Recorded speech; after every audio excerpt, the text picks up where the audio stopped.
Ron is a real treasure to the club. He's a very seasoned veteran of both the ham radio world, and I guess he spent a lot of time underwater. I don't know what that means exactly, but so we're very fortunate. Ron has given several presentations to us in the past. This is an updated version of the Art of the QSL.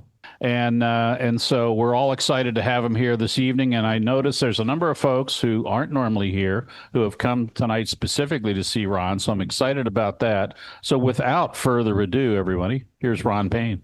I gave this briefing October 2021, and I had to update it, obviously. The country list has changed, and my QSL cards have changed and everything. So, okay, guys, I was first licensed in Livermore, California in 1962. I was 13 years old. I'm an extra and also a GMRS guy. First-class radio telephone, ship's radar. Joined the Navy in 1966. I was in the nuclear submarine service as a radioman. I served on board the USS Halibut, and I served on board the USS Plunger out of Pearl Harbor.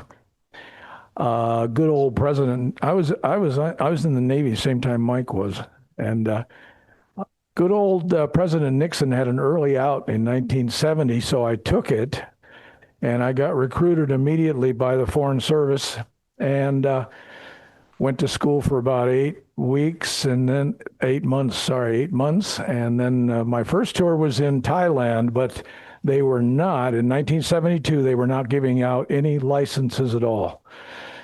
So then, after 2 years there, I went to the Philippines in Manila. No reciprocal. However, Barry Goldwater got together with President Marcos, and they signed a recip, and 5 Americans were able to get on the air, 2 from the embassy and 3 from the Air Force. And I was able to ham there. Then in 1978, I went to Beirut, Lebanon during the war, and I was actually able to get a license there. Then 4 years in New Delhi, 6 months to get a license there. And you want to ruin your career when the boss at home says, "Why do you want to stay an extra 2 years in India?" My answer was, "The hamming is great." DXpedition to Kathmandu, Nepal. It was written up in QST, 1982.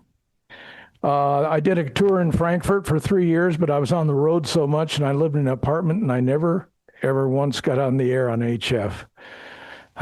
London, England, I have a license. My wife's uncle lived in Hampstead, and I had a license at their place, but I never really got on the air in London. I did a DXpedition to Gaborone, Botswana, and 1988, and then I've Mogadishu, one of those voluntold operations, and I'm the only ham that was on the air during Black Hawk Down. Special events around here. So, guys, tonight we're going to talk about QSL cards. I am obsessed with them. I have quite a lot of collections. The definition of a QSL comes from the Q signal from ACP 131. Now, we have a lot of veterans in here. ACP is Allied Communication Procedures, and in ACP 131 has all of the Q signals and all of the Z signals. Q signals were for Morse, and Z signals were for radio teletype. All you're really saying with QSL is, "I acknowledge receipt of your transmission." You've heard people say, "QSL?" Okay. The QSL card is simply a written contract. The final courtesy in my day, in the 60s, hamming in the 60s and 70s, the final courtesy was always, "I'll send you mine, you send me yours." I remember even making 2-meter contacts in California on AM back in the 60s, and we QSL'd. Why do we QSL? Awards, awards, and more awards. That's pretty much the whole story. Okay, back in the day, let's go back to the 60s, 70s, 80s. before the days of QRZ, the DX station would say, I'm in the call book. Every call sign in the United States in here. This is 1997. Imagine what it looked like today. Of course, today it's on a disc. So the station would say, I'm in the 69 foreign call book, and yes, they had a foreign, and they had a US. I want you to send me 3 IRCs. Now, those of you who don't know what international reply coupons were, you go to the post office, you buy them. They take them to their post office and get stamps enough to cross the Atlantic or the Pacific, okay, for an airmail envelope. And speaking of airmail envelopes, yes, you had to have airmail envelopes, because if you didn't, guess what? Went by ship. By the way, no more IRCs. They stopped in 2013. I still have a stack. I don't know what to do with them. Okay, some of our club members saw me beforehand here, and I put their cards on the slide. There's Lee's. He took a collage of his shack, put it on his card. Very nice. Doug had the Washington Monument moved to Annandale, took the picture, and then had it moved back. Mark Wagner, nice card. Bill Mims is trying to land an MD-80 on Maple Avenue. I don't know how that came out. This is Bill's DXpedition to the Faroes. Bill's DXpedition to Havana. And Bill's DXpedition to Galapagos. All of those cars are very classy. Nice hard stock card with a nice photograph on them.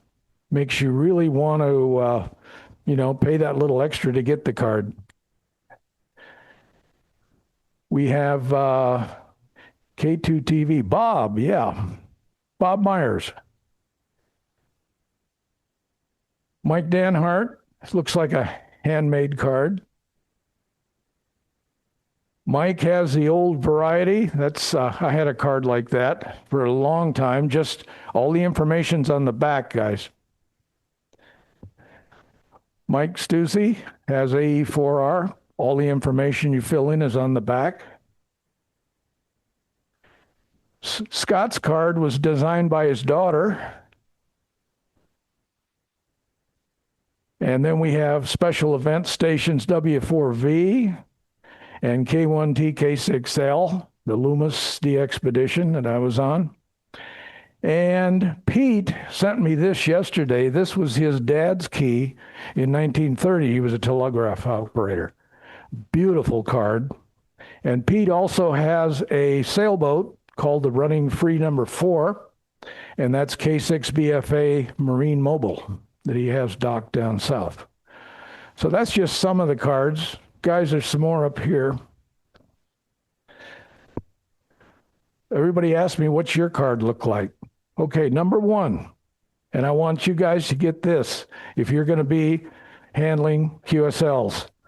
Standard size, please. 3.5 by 5.5.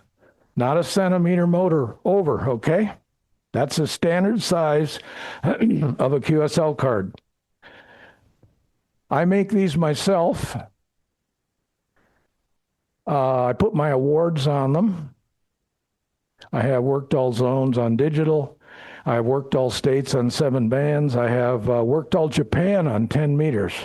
Worked all Japan on 10 meters from, this was in the 80s.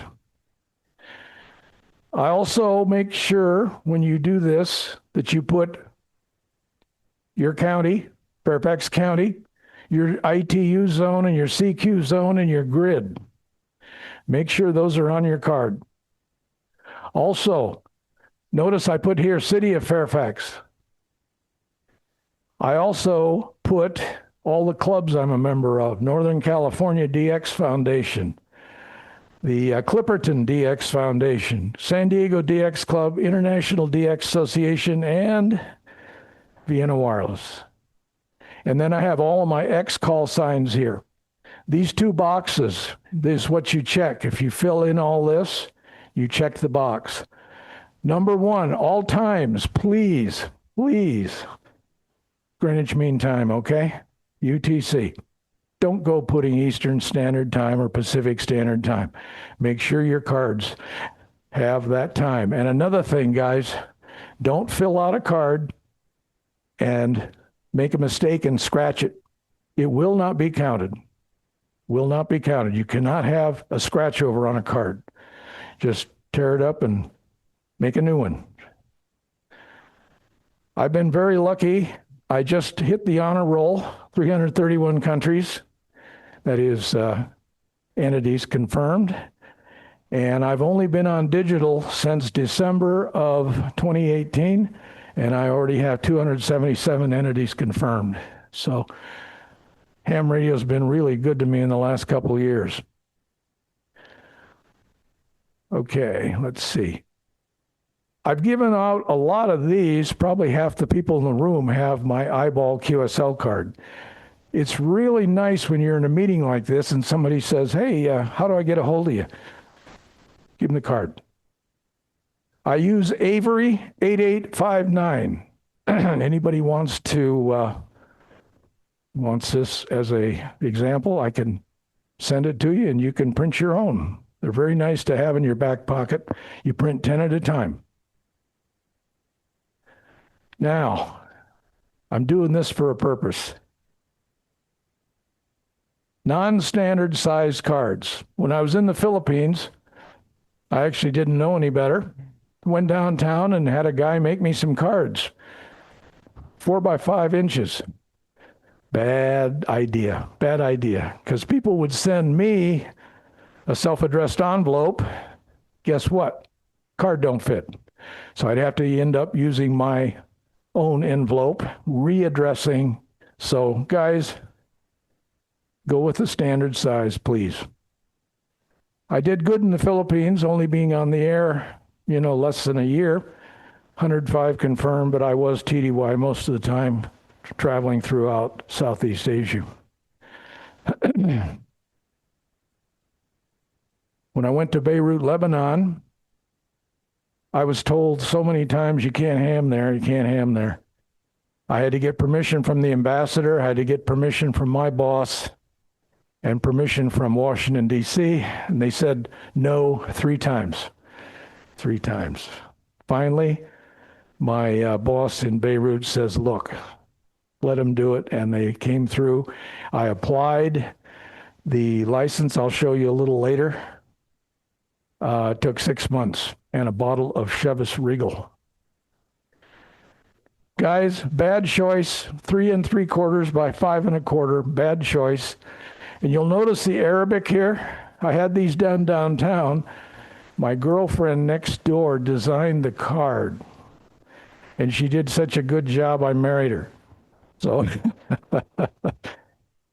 and now she wants nothing to do with ham radio, nothing at all. I ran an FT7 with a dipole on the balcony of my apartment across the street from the Mediterranean.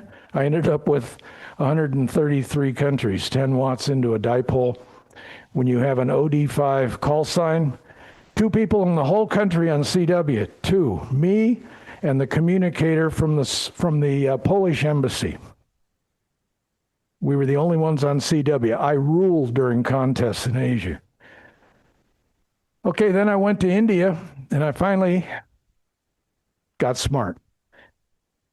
2 things I got smart about. A good size card, and I got a QSL Manager, K4YT, Carl Rentz. Everybody know what a QSL Manager is? Do you know how much work it is to do cards? You know how long it takes to fill one out, put it in the envelope, put the stamp on it? It takes a couple of minutes. Multiply that times thousands. So I got Carl to do it, and all cards, and it was so easy. This is VU2YOU, New Delhi, India, QSL to K4YT. Simple. Every couple of months, he'd send me a shoebox filled with cards that he'd already done. He got to keep some of the dollar bills. He got to keep the stamps. He was a stamp collector. So there you go. I had 176 confirmed out of India, but I was on the road 86% of the time. I took care of the whole Indian subcontinent, plus I took care of some of the Middle East. Okay, DXpedition. Now, do you guys see that date there? You want to be popular with your wife? Miss Christmas and New Year's because you got to go on a DXpedition. I'm still hearing about this one. But dear, the king of Nepal's birthday happens to be December 26th. I'm sorry. That's how we got the license. And for you that have old QSTs, this is written up in the 1983 QST. And there's the group right there. We had Rana Pradyuma, who is WB4NFO. He's now SK. He got the license going. He's Nepali American. Notice we took 2 Japanese with us. Why? Why'd we take 2 Japanese hams on the DXpedition? They sat in their station and ran Japan. That's all. I didn't have to. I ran Europe, Africa, United States. Guys, there's 1,700,000 hams in Japan, you know? So they just sat there and just ran Japan, one after the other. Great time, great time. DXpedition to Gaborone, Botswana. I was out in the Kalahari Desert. Toyota Land Cruiser, tent, crazy place. Generator, standard size card. I had these made when I got home. And guys, notice another mistake I made, didn't get a QSL manager. And that pretty much is like this place. Mogadishu, Somalia. I didn't know I was going to ham when I went there. I took a ICOM 720. I had an embassy generator, inverted V dipole for 20 meters, and I sat there and ran the US and ran Europe, and I mean, it was great. And when I got home, 3 days in a row, the mailman brought me bags. And he says, "Who the hell are you?" So I ended up doing all those cards myself, because you'll notice here, direct only to WA6YOU. Yeah, don't send them to Somalia, you know what I mean? Okay.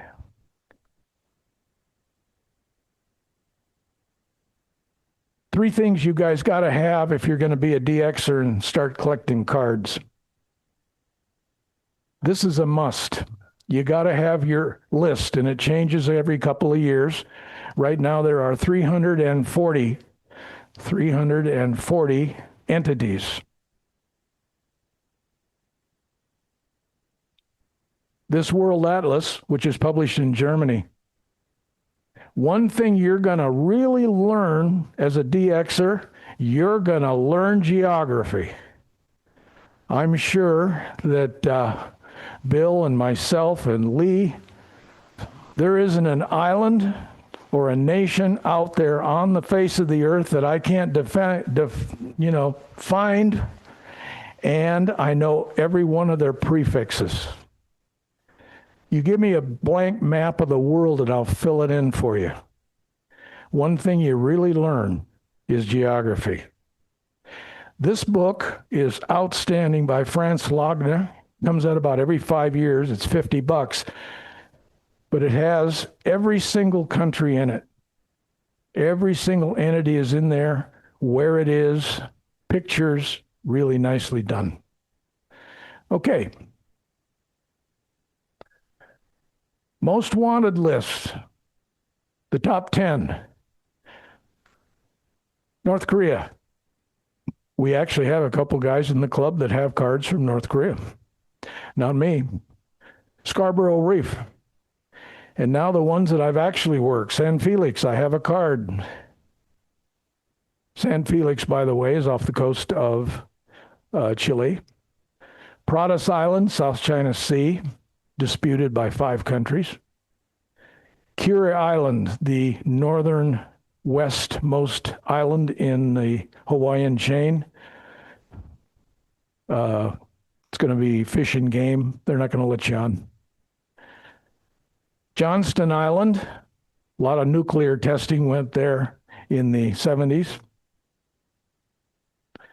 Peter Island, which is way down in Antarctica, almost harder to get to than Beauvais. Kerguelen Island in the South Indian Ocean, way down south. And Avis Island off the coast of Venezuela. I have all of those in blue confirmed, and I'm waiting for, who knows, a couple months for Beauvais. They are up to $1.7 million so far spent, and I sure hope I work them.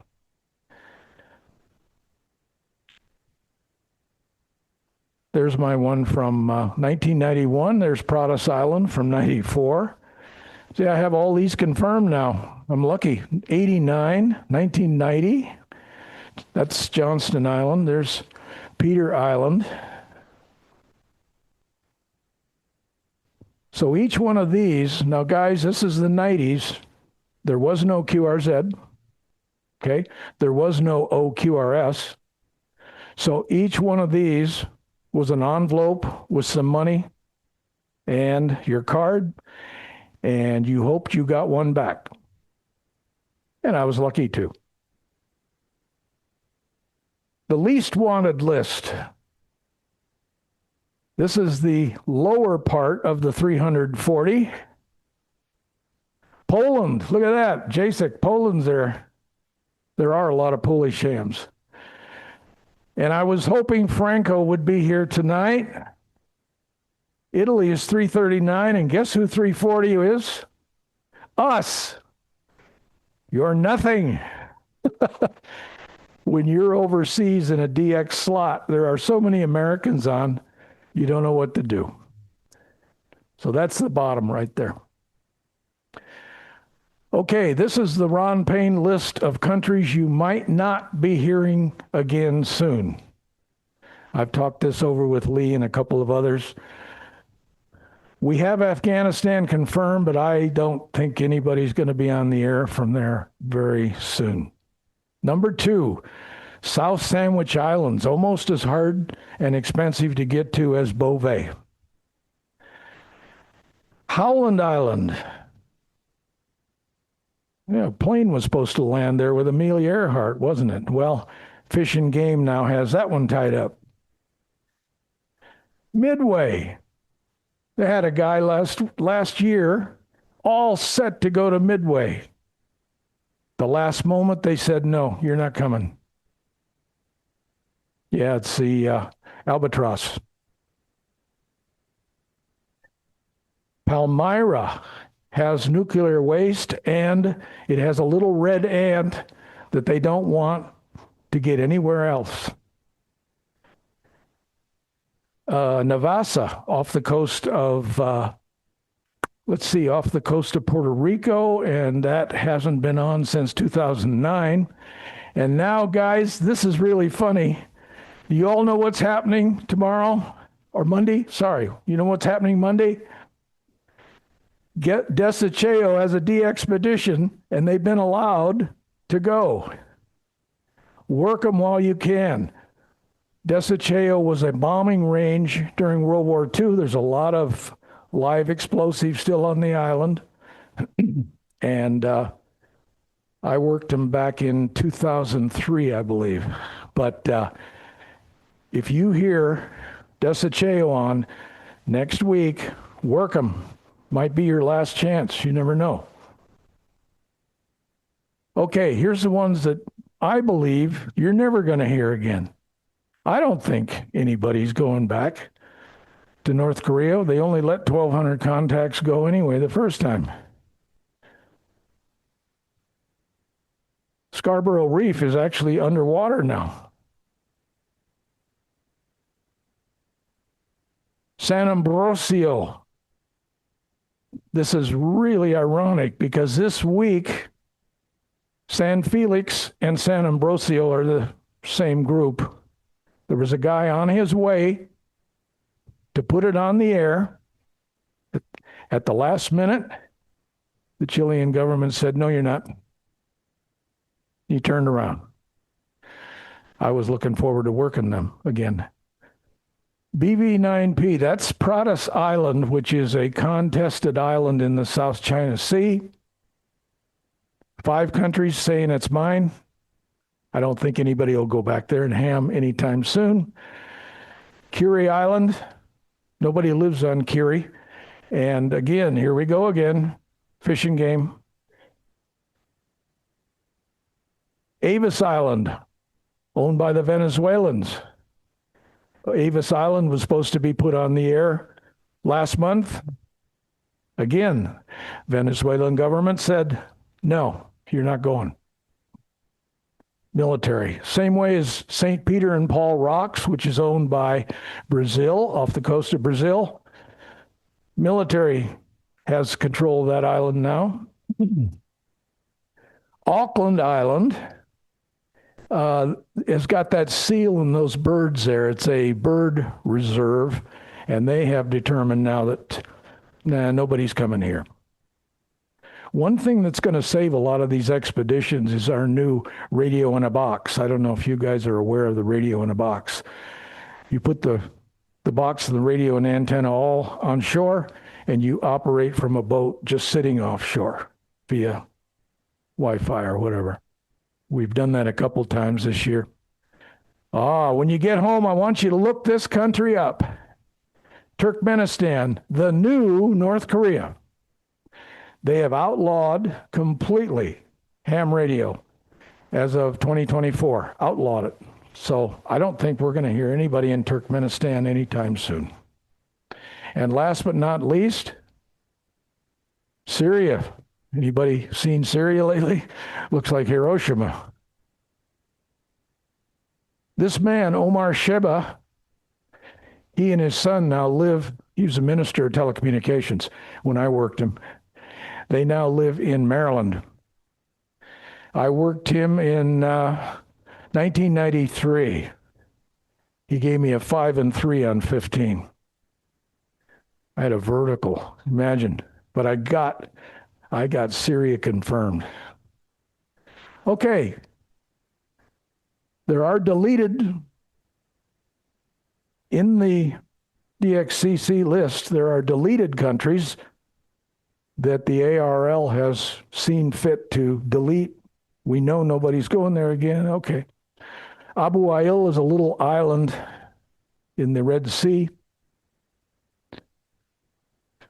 You all know East Germany disappeared. It's on the deleted list. Kingman Reef near Puerto Rico, that also has disappeared. Jimmy Carter gave the Panama Canal back to the Panamanians, so no more canal zone. That counted as a separate country, guys. Czechoslovakia is now the Czech Republic and Slovakia.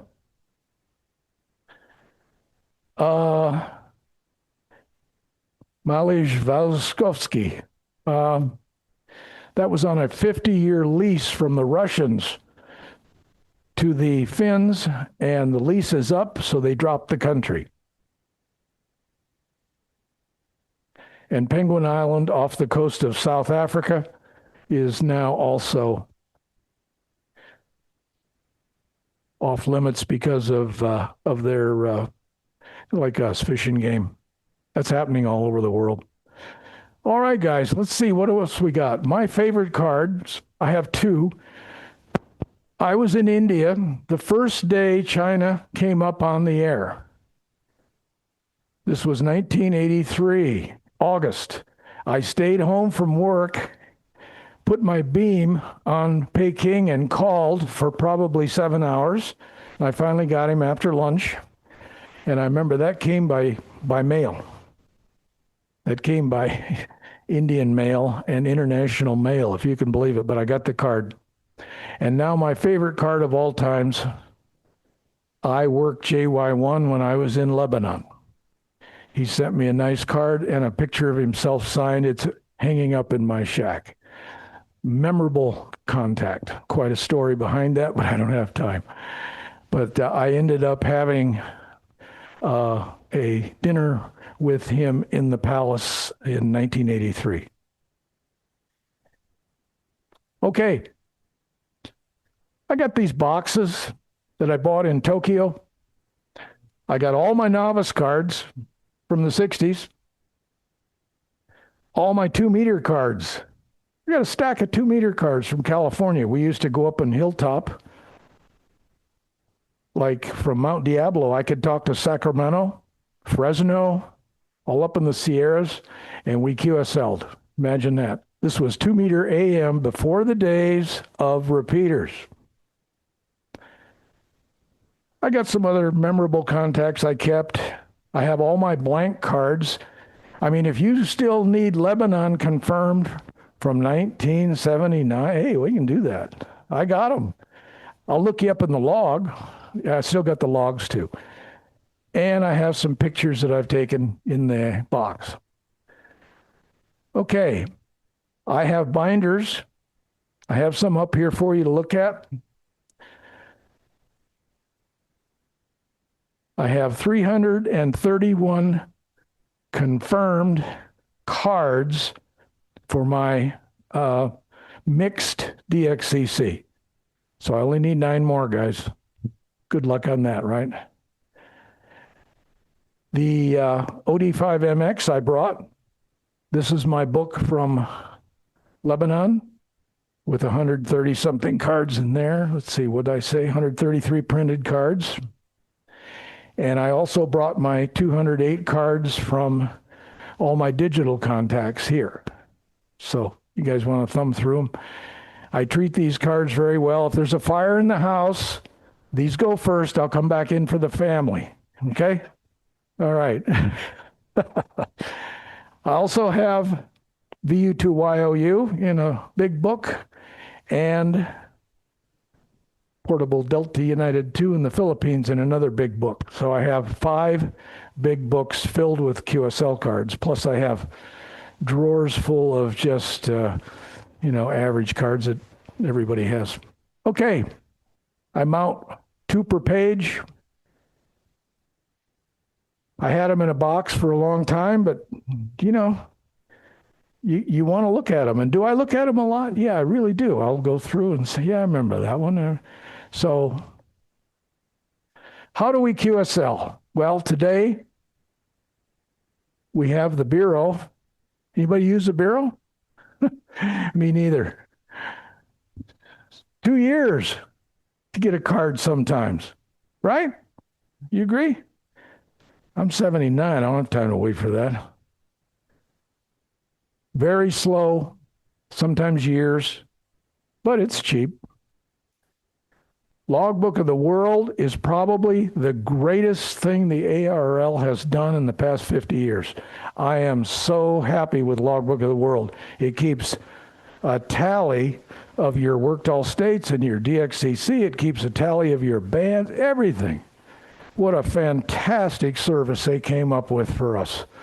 I would not have known I had worked all zones until the ARL told me, hey, you got all 40 now. Why don't you apply for the award? Wow.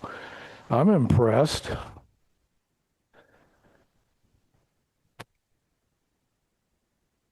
There it is.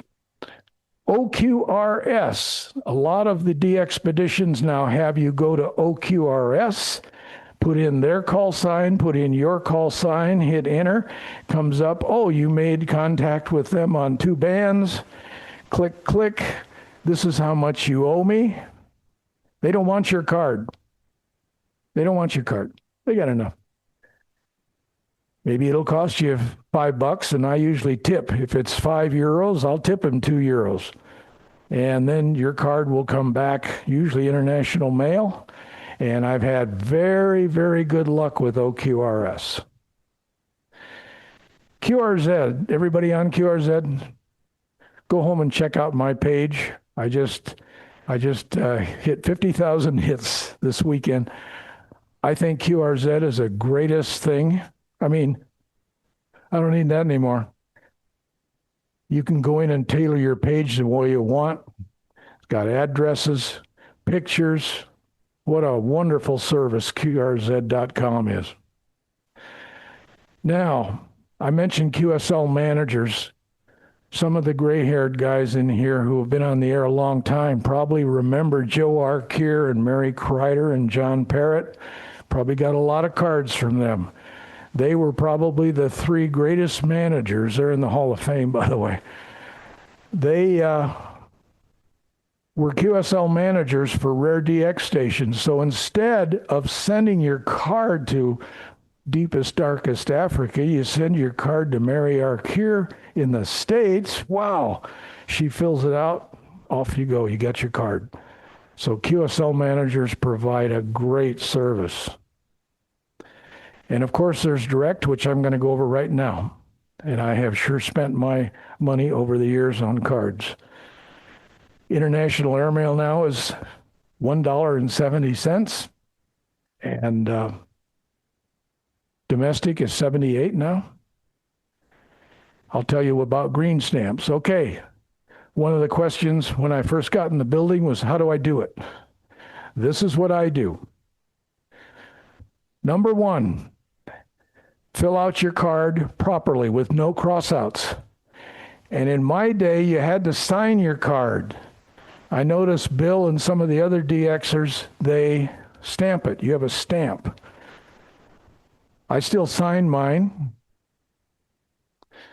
Number two, by the way, this is domestic we're talking about.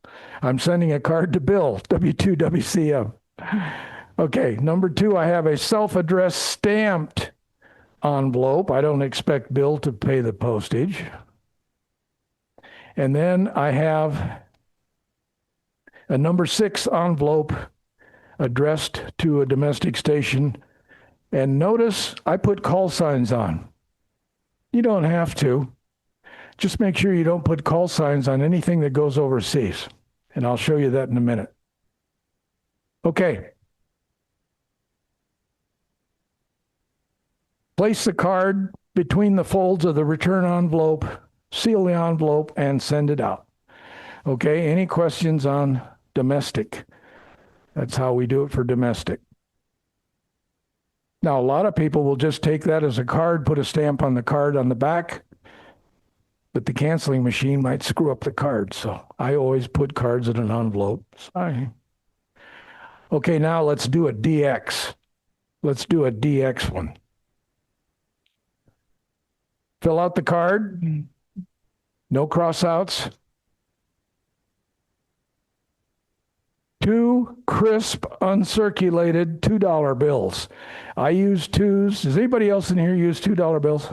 I know Lee does. Oh, you do? Good. Hey, good to hear it, guys. I have never had any complaints from anybody from overseas, you know, but if you're going to send money, make it crisp, uncirculated. I buy $2 bills at the bank. I buy 100 packs, special order. Okay? That's $4. You think he's going to spend it on stamps? Probably not. He's probably going to keep them in a collection or something. $2 bills is something a lot of people don't even know we have. Okay. Self-addressed envelope. And I do use a number 6 envelope.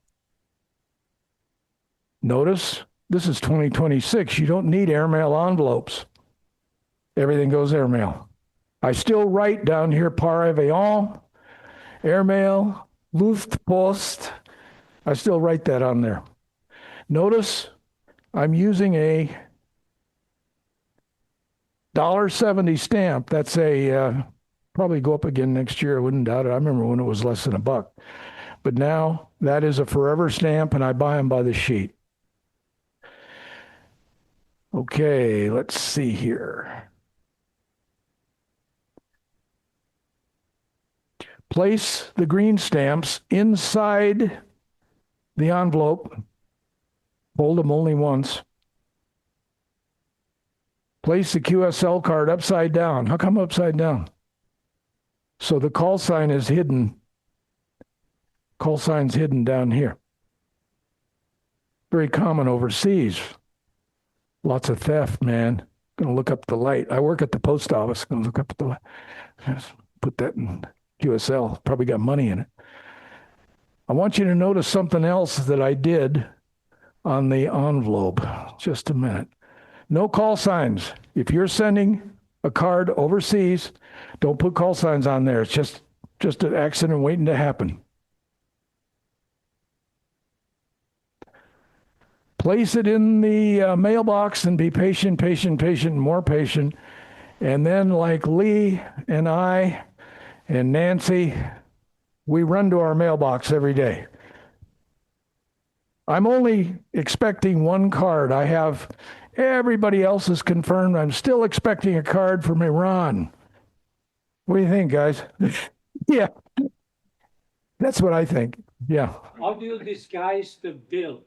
Oh, you put the bills inside the return envelope so they can't see them. And that's good enough? Oh, yeah. Okay, guys, speaking of stamps, I've amassed quite a wonderful international stamp collection. I've kept all the envelopes, all of them. Good. And I want you all to know that in December 16th, 1964, we came out with our own amateur radio stamp. Now, does anybody collect stamps in here? Just one, two. You have this one? You have a sheet? You do now. You're a stamp collector? Okay, good. See me after. I go to the stamp shows at the Vienna Community Center, and I go up to the guy and say, "You got any 1260s?" And he'll go, "Oh, ham stamp. Yeah, how many you want?" "How much does a sheet?" "There's 50 stamps on there." "What's it worth today?" "Postage." That's all. These are not rare, guys. They made millions of them. Anyway, they released it in Alaska, and that's pretty cool. I had a question, Lou, about what your foreign licenses look like. And I'll just run these real quickly. Filipino license, just a sheet of paper. Nothing big. You did have to be a member of PARA, Philippine Amateur Radio Association, to be able to put in with the PTT. And by the way, those were the days of martial law. We had President Marcos in power. Everybody at the PTT was in military uniform, and I filled out the papers and everything. Okay. Lebanon, the license form had to be filled out in French or Arabic. So I had my girlfriend next door fill it out in French. It went over to the PTT, and I remember getting interviewed by a 3-star general who said, if we hear you talking to occupied Palestine, we will come over to your house, kick your door down, take your equipment. You'll be on the first page of every newspaper as a spy. Sign here if that's okay with you. And I said, yeah, that's good. This license is good for life. If I go back to Lebanon today, I'm still OD5MX. India. Nice 6 months I spent doing that one. But it was good for a year. Maximum power, by the way, guys, 200 watts. And I had a linear with me, and when I interviewed, the guy says, "Oh, you cannot have that. Not legal.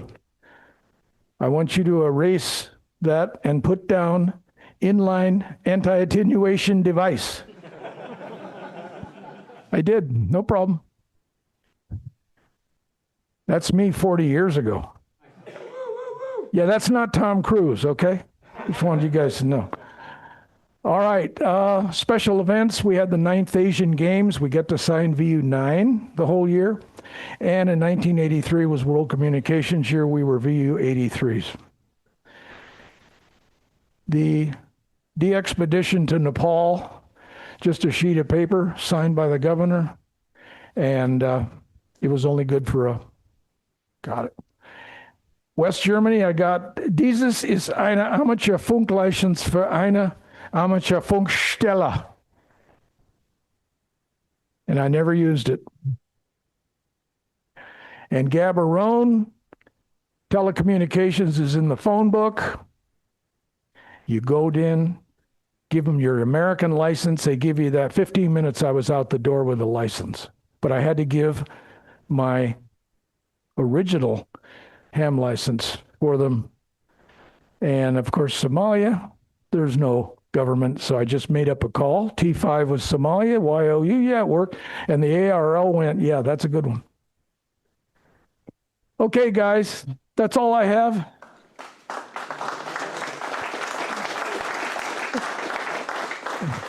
Any questions or comments?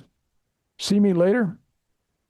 And come on over and see all my stuff in at my house in Fairfax City. I think most of you have been over there anyway. Round of applause.